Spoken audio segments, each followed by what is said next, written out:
हर हर महादेव, जय Bholenath. YouTube channel भक्ति सागर में आपका स्वागत है। चैनल पे अगर आप पहली बार हैं तो चैनल को सब्सक्राइब कर लीजिएगा, बेल आइकन के बटन पे भी क्लिक कर दीजिएगा ताकि आने वाली वीडियो की नोटिफिकेशन, पूजा पाठ से संबंधित जानकारी की वीडियो, उपाय जो बताती है उसकी वीडियो आप तक सबसे पहले समय पे पहुंच सकेगी। वीडियो पसंद आती है तो लाइक करना ना भूलिए, साथ में शेयर भी कर दीजिए और कमेंट सेक्शन में हर हर महादेव, जय भोलेनाथ, श्री शिवाय, नमस्तु भी आप लिखना ना भूलिए ताकि मुझे ये पता पड़ सके कि आप लोग को मेरी वीडियो अच्छी लग रही है। तो दोस्तों, बिना देरी के वीडियो को शुरू करते हैं और आज की वीडियो में मेरा विषय है गंगा सप्तमी 2024 के बारे में जानेंगे। साल 2024 में गंगा सप्तमी का पर्व कब मनाया जाएगा, 13 मई को या 14 मई को। साथ ही जानेंगे गंगा सप्तमी का महत्व क्या है, इस दिन क्या करना चाहिए, क्या नहीं करना चाहिए, और साथ ही जानेंगे माता गंगा ने अपने 7 पुत्रों को नदी में क्यों बहा दिया था, क्या थी इसकी वजह। तो दोस्तों, बिना देरी के वीडियो को शुरू करते हैं। चलिए बात कर लेते हैं विषय के ऊपर। हिंदू धर्म में गंगा सप्तमी का विशेष महत्व होता है, जो कि हर साल बैसाख माह के शुक्ल पक्ष की सप्तमी तिथि को मनाया जाता है।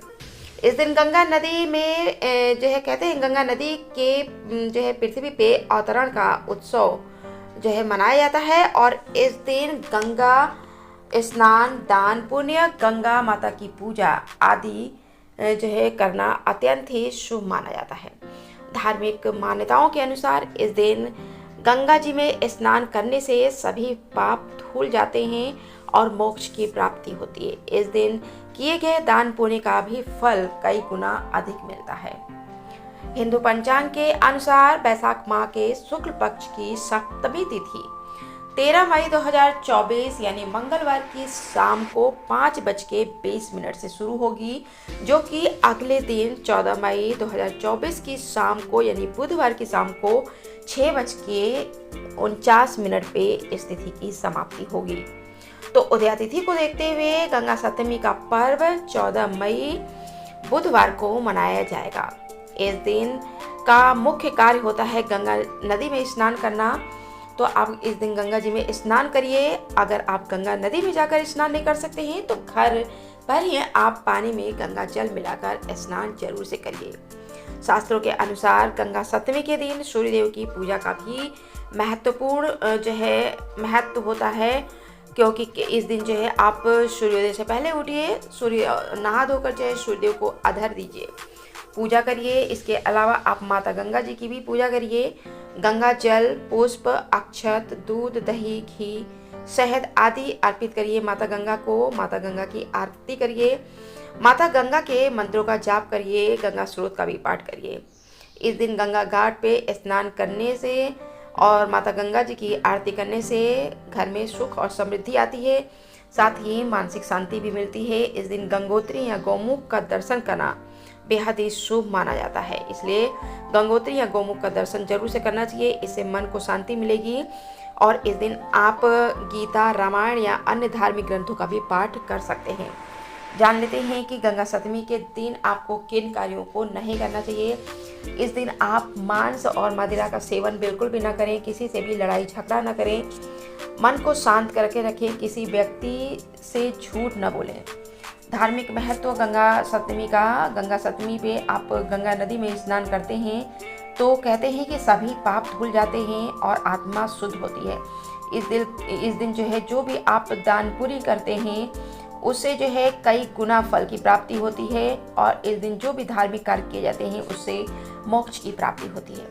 इस दिन माता गंगा की पूजा करने से मोक्ष मिलता है, ग्रह दोष खत्म होते हैं। इस दिन किए गए जो दान पुण्य होते हैं वो कई गुना अधिक फल देते हैं। माता गंगा जी की पूजा करने से सुख और सौभाग्य की प्राप्ति होती है। घर में हमेशा सुख और समृद्धि आती है। इस दिन माता गंगा ने क्यों डुबो दिया था अपने 7 पुत्रों को, जानेंगे इसकी वजह। गंगा माता का विवाह राजा शांतनु के साथ हुआ था। पौराणिक ग्रंथों के अनुसार राजा शांतनु गंगा जी के पास विवाह के प्रस्ताव लेकर गए थे। गंगा जी ने उनके प्रस्ताव को मान लिया, लेकिन साथ ही उन्होंने एक शर्त भी उनके सामने रख दी। गंगा जी ने शांतनु से कहा कि मैं आपसे शादी इस शर्त पे करूंगी कि आप कभी भी मुझसे कोई सवाल नहीं करेंगे, कभी भी किसी चीज़ को लेकर रोक टोक नहीं करेंगे। राजा ने गंगा जी की बात मान ली और उनका विवाह हो गया। शादी के बाद जब शांतनु और गंगा जी के पहले पुत्र ने जन्म लिया तो राजा के चेहरे पे खुशी का ठिकाना न रहा। हालांकि माता गंगा ने अपने उस पुत्र को गंगा नदी में बहा दिया। शांतनु इसका कारण जानना चाहते थे, लेकिन वचनबद्ध होने के कारण वो माता गंगा से कुछ भी न पूछ पाए। इसके बाद माता गंगा ने अपने 7 पुत्रों को एक के बाद एक करके इसी तरह से गंगा नदी में डुबो दिया। जब गंगा माता अपने 8वें पुत्र को गंगा नदी में डुबोने जा रही थी तो शांतनु से नहीं रहा गया और इसका कारण गंगा जी से पूछ लिया। तब गंगा जी ने राजा को बताया कि मेरे पुत्रों को ऋषि वशिष्ठ का श्राप है कि ऋषि वशिष्ठ ने उन्हें श्राप दिया है कि उन्हें मनुष्य योनि में जन्म लेने का और दुख भोगने का श्राप दिया था। इसलिए इन्हें गंगा नदी में डुबाया ताकि इनको मनुष्य योनि से मुक्ति मिल सके। इतना कहकर अपने 8वें पुत्र को राजा के हाथों में सौंपकर गंगा माता अंतर्ध्यान हो गई और राजा शांतनु और गंगा जी के 8वें पुत्र का नाम देवव्रत था, जिनका नाम बाद में भीष्म पड़ा। ऋषि वशिष्ठ के श्राप के कारण भीष्म को पृथ्वी पे जन्म लेना पड़ा और आजीवन दुखों का सामना करना पड़ा। भीष्म को कोई भी सांसारिक सुख आजीवन नहीं प्राप्त हुआ।